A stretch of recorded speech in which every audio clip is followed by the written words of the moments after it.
Medo é uma reação, coragem é uma decisão. Essa é uma frase de Churchill que eu recebo o meu convidado de hoje, Ricardo Salles. Obrigado por ter aceito o convite, Ricardo. Meu caro Agostinho, sempre um prazer estar com você. Olha, muito legal. E ó, eu quero dizer a você que nos assiste, ele não impôs nenhuma restrição às perguntas. Então, nós vamos gerar um papo aqui agradável, porque a nossa audiência fez um monte de perguntas aqui. Eu vou tentar ser o mais tranquilo possível. Valendo $1 milhão. Primeira pergunta. Boiada está passando ou parou? Infelizmente, ela não passou. Se o Brasil tivesse passado a boiada, estaria muito menos burocrático. O Brasil estaria fazendo mais negócios, as coisas estariam acontecendo. Mas, infelizmente, a esquerda não nos deixou. É aquilo que eu falei naquela reunião. Temos muita dificuldade de desburocratizar o Brasil. O Brasil é um país difícil, com regras contraditórias, muitas vezes complicadas, inexequíveis. Então, nós temos obrigação de simplificar esse país sob pena de torná-lo, como tem sido ano após ano, inviável. Corte de madeira irregular. Polícia Federal, Amazônia, Garimpeiro e PCC. Há uma relação de crime organizado na Amazônia, não há dúvida.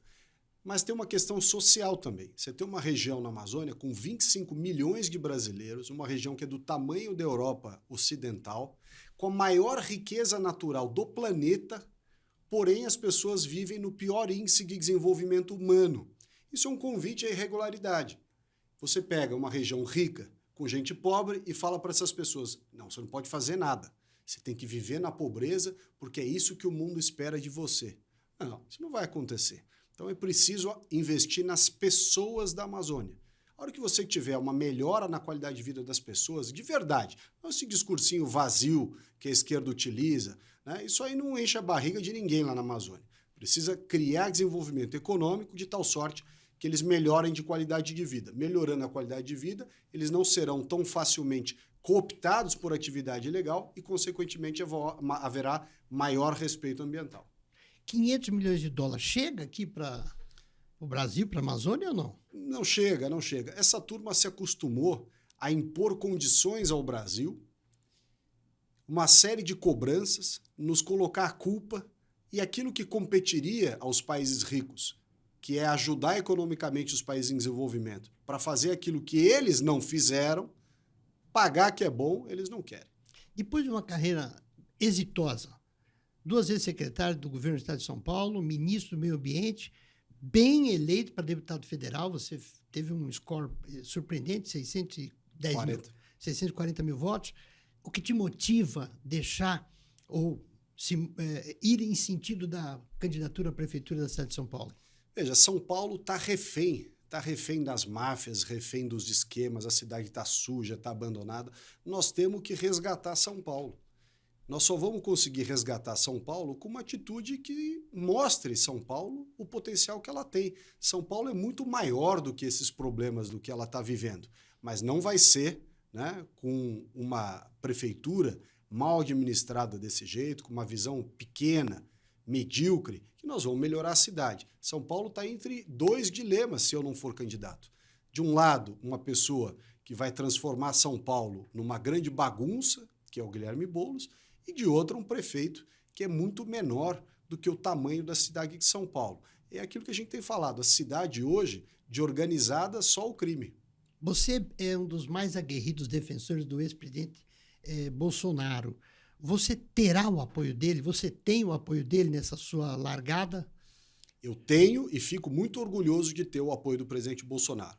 Não existe pessoa perfeita no mundo, você pode fazer algumas críticas, ter alguns comentários, mas o presidente Bolsonaro foi aquele que teve a coragem de enfrentar uma série de problemas decorrentes de 22 anos de esquerda no Brasil. Eu tenho muito orgulho e ele já declarou, eu sou o candidato do presidente Bolsonaro em São Paulo. O São Paulo precisa do Ricardo Salles ou o Ricardo Salles precisa de São Paulo? Veja, eu tenho muito prazer em falar da minha cidade, né? Então, na verdade, eu não preciso da cidade, mas gosto muito. Eu não preciso da cidade, mas tenho de todo o coração uma vontade de fazer muito pela nossa cidade.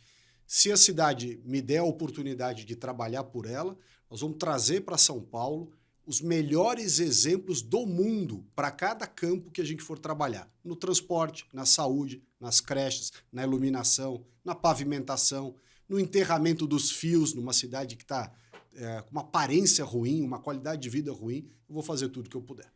Você fala inglês, Ricardo? Falo muito bem. Porque quando se fala em representar uma cidade, a maior cidade da América Latina, e ir para o mundo, é preciso olho no olho e falar o idioma. Vou te contar uma de falar inglês que é interessante. Eu fui talvez o único ministro brasileiro da história que fiz um programa de debate na televisão da BBC, ao vivo, sobre o tema ambiental, no programa mais difícil da TV britânica, que chama-se Hard Talk.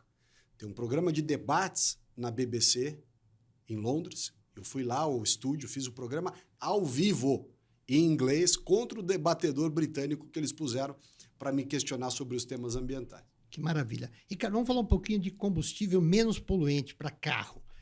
Etanol é melhor que carro elétrico? Muito melhor, muito melhor. Claro que há situações, você precisa qualificar um pouco essa resposta. Para o transporte coletivo nos grandes centros urbanos, o sistema eletrificado, ele é uma boa opção. Para veículos de transporte individual, o Brasil tem um exemplo que é o melhor do mundo, que é o veículo a etanol, que é um combustível que não emite gases de efeito estufa, não tem origem fóssil, é energia renovável e, por outro lado, é tecnologia e emprego brasileiro. Não tem cabimento a gente ficar dando espaço para carro puramente elétrico se nós temos carro etanol no Brasil. Inclusive, a indústria brasileira desenvolveu o carro híbrido flex, que é o carro que mistura o sistema de etanol, que já é muito bom, com o elétrico. Aí sim é uma boa solução. Mas o elétrico puro para o transporte individual não me parece uma solução correta para o Brasil, não. Lojas americanas. Qual é a tua percepção, sua visão sobre esse caso que deixou estarrecido o meio empresarial, a sociedade, a Bolsa? Eu acho que é um grande escândalo. Com certeza tem caroço naquele angu ali. Precisa ser investigado. Acho que ele mostra bem, de certa forma, eu sou uma pessoa muito favorável ao capitalismo, mas acho que, de certa forma, mostra uma visão capitalista no mau sentido da palavra. Aquela ânsia por lucros cada vez maiores, um desrespeito aos fornecedores, desrespeito à sociedade. Eu acho que é muito importante a responsabilização por todos aqueles que tiveram papel ativo na fraude do Americanas. E para eles valem do colarinho branco, lugar de bandido na cadeia? Não há dúvida, não há dúvida. Imagina quantas famílias, Agostinho, ficaram sem emprego, sem renda, viram-se completamente desamparadas diante de uma fraude organizada de maneira dolosa.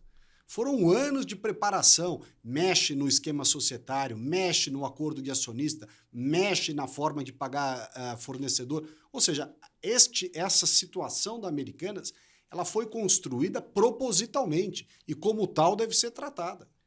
Ricardo, um outro tema que é bem palpitante nesse momento é a PL 2630 das fake news.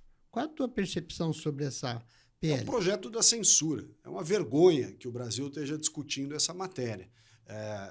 Nós temos liberdade de imprensa no Brasil. Existe, por outro lado, uma maneira de você responsabilizar aqueles que abusam do direito de informar, causam prejuízo a outros. Está lá no Código Civil. Não tem nada que ter regulação de mídias sociais. Isso é uma desculpa para fazer uma censura às pessoas. O Brasil não pode admitir esse tipo de coisa. Isto é uma manipulação da opinião pública para, de forma casuística, atender a um grupo político especificamente. Daqui 10 anos, se uma pessoa te perguntasse 8 de setembro, para esquecer, aconteceu de verdade ou ali foi um pano de fundo para o que nós estamos vivendo daqui 10 anos? Veja, o 8 de janeiro, né? 8 de janeiro. Exato. O 8 de janeiro foi um espetáculo lamentável da nossa história, em que um grupo pequeno de pessoas, é importante destacar isso, um grupo pequeno de pessoas, infiltrados ou não, isso a investigação da nossa CPMI no Congresso vai demonstrar, encontrou uma estrutura do governo federal completamente despreparada e talvez, e também a investigação vai demonstrar, propositalmente ou não, sem reação para conter isso. O fato é o episódio lamentável de desrespeito às instituições, cuja individualização das responsabilidades deve ser feita de maneira firme, mas, ao mesmo tempo, observando o direito à ampla defesa, o contraditório devido ao processo legal. Não é isso que nós estamos assistindo nesse caso do 8 de janeiro, em que, pese a gravidade daquilo que foi cometido, também abusos estão sendo cometidos para perseguir pessoas que estão envolvidas, ou pelo menos alegadamente envolvidas naquele caso. E você não faz justiça gerando injustiças ou através de injustiças. Isso está muito errado. Se você for empossado prefeito da cidade de São Paulo e no ano seguinte, 4 anos depois, você vai disputar e o Guilherme Boulos ganha de você, você pega uma passagem antes, vai para Miami ou entrega a faixa para ele? Veja, o presidente Bolsonaro, que você está fazendo uma alusão indireta a isso, na verdade, ele ficou de tal sorte chocado com tudo aquilo que se fez contra ele, decisões não imparciais, manipulação dos fatos, proibições desequilibradas entre a direita e a esquerda, ou seja, houve claramente um favorecimento, não estou nem falando de fraude, estou dizendo de favorecimento, de ausência de imparcialidade nesta eleição com relação ao Bolsonaro. Não há dúvida, em instituições, em determinados órgãos de imprensa e assim vai.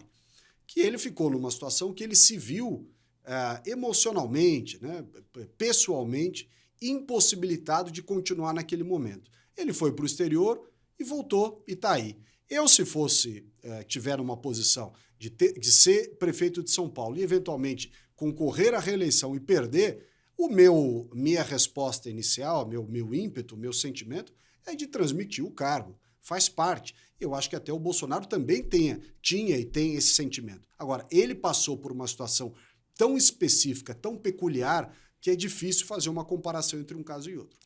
A colocação dessa pergunta, que é a que mais incidência teve aqui nas pessoas que nos assistem, foi de que o cargo do presidente, e essa foi a colocação, ele não pertence a ele, pertence à nação. Então, a nação se sentiu, aqueles que votaram nele, poxa, eu queria você lá, demonstrando força de, segue, vou continuar aqui, estou com vocês. Não depois de 4 meses ele voltar. Mas isso não é o tema para nós aqui, é só uma colocação, porque você, como aguerrido defensor, e a nossa audiência... Mas também teve gente que falou, olha, você não tem que entregar o governo para o Lula. A eleição não foi imparcial.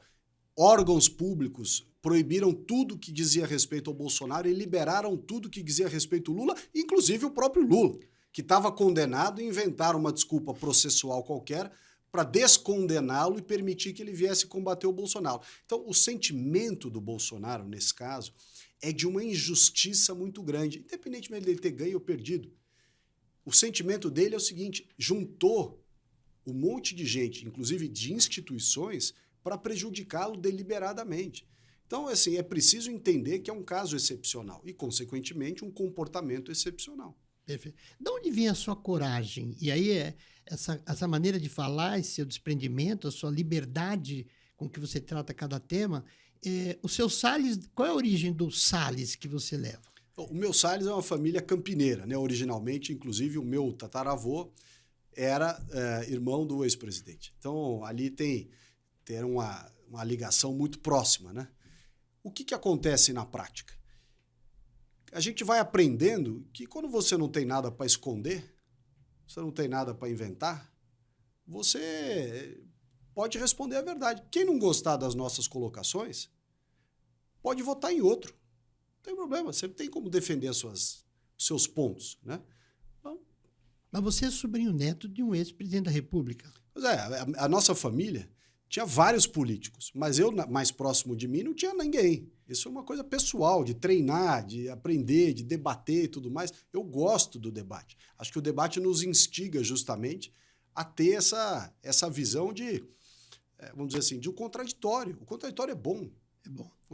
Desde que você, obviamente, trate as questões com educação, por um lado, evidentemente, e com fundamento. Não é um ataque pessoal, não é nada disso.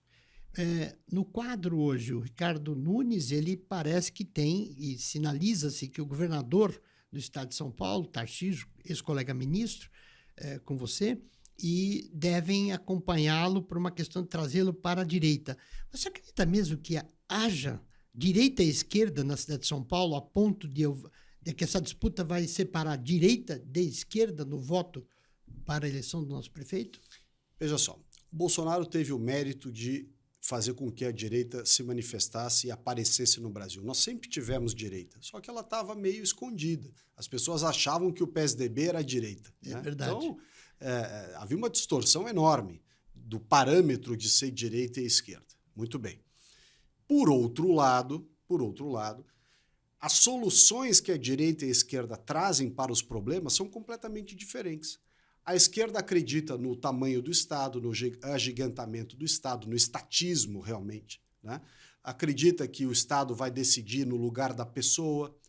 Acredita que você pode cobrar impostos indefinidamente, que a sociedade paga e não sai do bolso de ninguém. Então, assim, a direita tem uma visão de mundo diferenciada. E a cidade de São Paulo, em especial, pelo problema que ela está passando nesses casos relativos à Cracolândia, às drogas e tudo mais, precisa de um choque semelhante, ou pelo menos inspirado, né, porque nós temos diferenças grandes, no que aconteceu em Nova York na década de 90. Quando o Rudolph Giuliani foi eleito prefeito de Nova York e colocou aquela lógica da tolerância zero, lei e ordem na cidade de Nova York, o que foi aquilo? Foi um choque de civilidade. Foi, ao mesmo tempo, abraçar a cidade para que os moradores se sentissem bem na sua cidade, mas, ao mesmo tempo, também fazer cumprir as leis e de maneira firme. Né? Isso serve, inclusive, para temas que o pessoal nem lembra. Por exemplo, por que a cidade mais rica do Brasil, São Paulo, tem um sistema de coleta, tratamento e destinação do esgoto, né, completamente falho, ruim, uma cidade que tem os rios poluídos justamente porque os troncos coletores, os córregos, o esgoto a céu aberto, ainda é uma grande realidade na cidade. Você tem que ter uma postura de tolerância zero com esse tema do saneamento para que o paulistano tenha uma cidade sem esgoto a céu aberto. Você tenha toda a cidade coberta pela coleta e tratamento de esgoto. Da mesma forma, a gestão do lixo. Da mesma forma, o transporte coletivo. Da mesma forma, a pavimentação, o enterramento dos fios. Você pega esses postes, tudo com fio aparente na cidade inteira, é uma coisa horrorosa. Então você precisa ter uma postura diferente. E isso é a direita que traz. A esquerda, em geral, traz mais bagunça, né? Uma coisa assim, uma tolerância indevida com coisas que não deveriam ter tolerância. Então é uma visão diferente. Qual a tua percepção, Ricardo, sobre um empresário que vai para a política e passa pela prefeitura, ganha, passa no governo, ganha, e aí sai? Eu me refiro ao João Dória. O que aconteceu com esta jornada que ele teve, passando pela prefeitura, pelo governo do Estado, por uma pandemia, e queria ser candidato a presidente da República, e hoje voltou a ser empresário? O que aconteceu? Ele acertou ou ele errou? Veja, o Dória é uma pessoa que tem preparo, ele é um trabalhador, ele é uma pessoa dinâmica, mas, por outro lado, ele tem uma relação com as pessoas muito difícil. Veja o que aconteceu. Vou dar 2 exemplos aqui. Geraldo Alckmin. Ele era a pessoa próxima ao Geraldo. O Geraldo o fez prefeito de São Paulo. E ele depois dispensou o Geraldo. O Bolsonaro o fez governador de São Paulo. Quem elegeu o Dória não foi o Dória, foi o Bolsodória. Ele ia mais uma semana, ele perdia para o Márcio França. Então, quem elegeu o Dória para prefeito, Geraldo Alckmin, para presidente, Jair Bolsonaro. Com quem ele brigou? Com Geraldo Alckmin e com Bolsonaro. Então, eu acho que se há um ponto a destacar, é essa questão com as pessoas. Diante do flagelo da situação social na cidade de São Paulo, qual é o problema mais grave que você, como cidadão, identifica na cidade de São Paulo? Falta de segurança é talvez a maior preocupação dos paulistanos hoje. As pessoas saem às ruas ou ficam em casa muito preocupadas em serem assaltadas. Aí eu estou falando de todas as pessoas. Não é um privilégio dos ricos e dos bairros mais privilegiados, não. O trabalhador mais simples, ou a trabalhadora mulher, vai trabalhar cedo, às vezes o sol nem raiou, e está sendo assaltado no ponto de ônibus ou no próprio ônibus. Está sendo assaltado no caminho de casa, no final do dia, quando volta. Né? Então você tem hoje um problema de criminalidade muito grave. que é um problema estatal, no sentido do Estado de São Paulo enquanto segurança pública, mas é da cidade também. Uma cidade mal iluminada, toda esburacada, que não passa um sentimento de civilidade, ou seja, passa um sentimento de desordem, de que aqui tudo pode. Né? Uma cidade que não tem respeito pelo cidadão, por quem trabalha, pelo homem, pela mulher, não tem.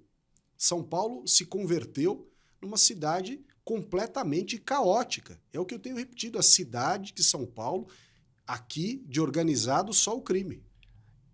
E aproveitando a sua deixa, loteamentos irregulares, financiados e favorecidos pelo crime organizado, pelo PCC. Como é que você pretende lidar com isso e com a Câmara dos Vereadores? Qual é a tua relação, por exemplo, com o Milton Leite? Veja só, Milton Leite é um vereador de muitos mandatos, conhece muito a cidade, sobretudo na região sul.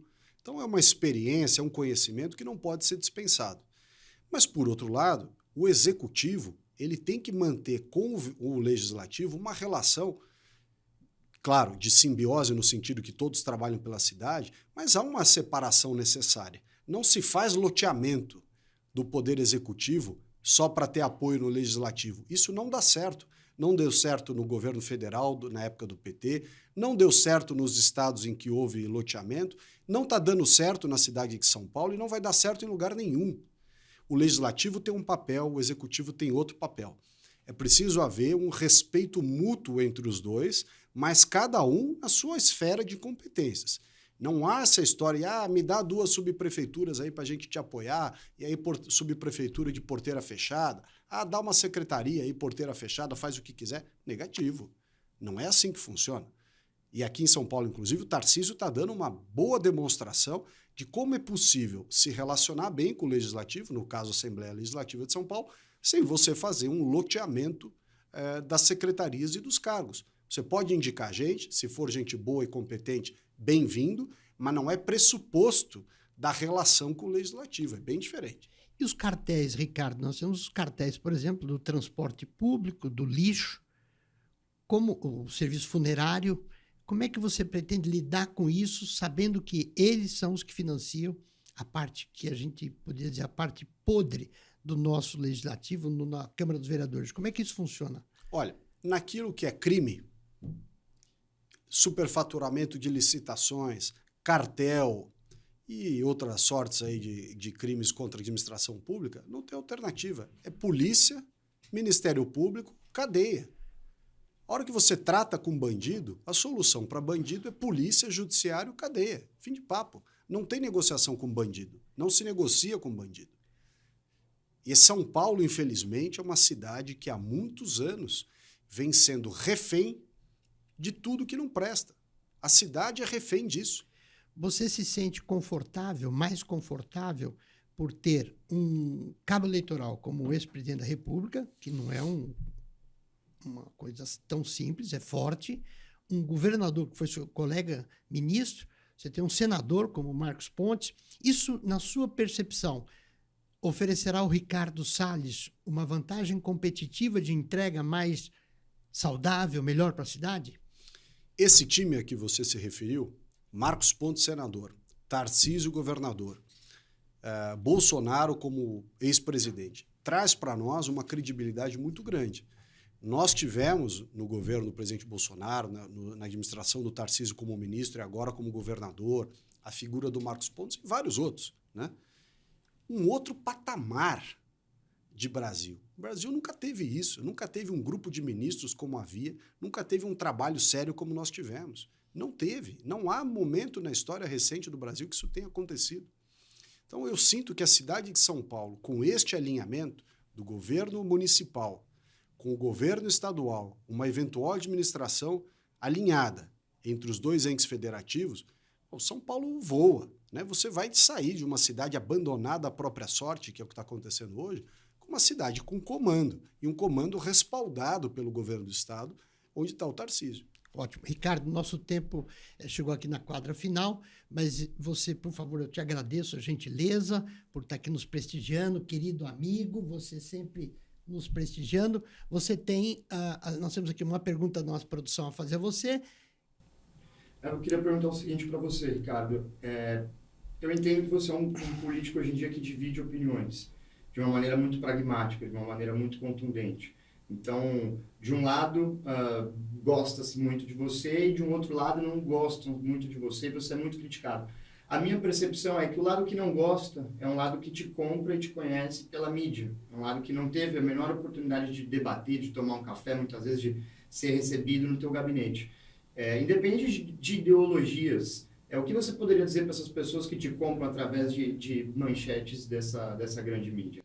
Olha, acho que a melhor mensagem, Agostinho e Thiago, vamos conversar, vamos ver, que eu tenho certeza que as pessoas de bem, com racionalidade, com bom senso, com vontade de ouvir de verdade, vão ver que as pessoas de bem têm muita coisa em comum. Hoje aconteceu um fato interessante. Eu recebi o deputado francês Dupont-Aignan, que é o líder da oposição no parlamento francês. E ele me disse uma coisa interessante. Ele falou, olha, a imprensa francesa fala tão mal de você que eu resolvi conversar pessoalmente para ver se você era isso que a imprensa fala mesmo. E saiu da conversa comigo dizendo, olha, você é ótimo, você tem ideias excelentes, você defendeu todos os seus assuntos, você isso, você aquilo. Isso o que é isso? Uma pessoa decente que vem conversar desarmada de ideias. Não quer dizer que tenha que concordar comigo, quer dizer que simplesmente você reconhece em outras pessoas pontos de vista com os quais você pode conversar. E pode até discordar, mas não há má fé, não há nada escondido, não há segundas intenções. Então isso é muito interessante. Ricardo, eu preciso fazer um convite público aqui com você, porque nós vamos convidar o Guilherme Boulos, a Tabata Amaral e o Ricardo Nunes para vir aqui falar. É uma regra do nosso programa, dá espaço para todos. Mas eu queria fazer um convite, você é o primeiro. Se eu convidar a todos para um debate nesta linha de raciocínio, você aceita? Pode convidar que eu estarei presente. Ricardo, você tem naquela câmera uma mensagem para os jovens, para os paulistas brasileiros, que possa motivá-los a continuar respeitando o Brasil e, mais uma vez, obrigado pela tua presença. Obrigado, Agostinho, meu caro amigo. Veja só os cidadãos aqui da nossa cidade de São Paulo. São Paulo é uma cidade rica, pujante, com um povo maravilhoso, mas está completamente abandonada. São Paulo pode mais, São Paulo é maior do que esses problemas que nós estamos vivendo. Mas para que isso possa acontecer, nós temos que pegar o que há de melhor no mundo e aplicar em cada uma das áreas da nossa cidade de São Paulo, com honestidade, eficiência e noção de para onde a cidade tem que caminhar.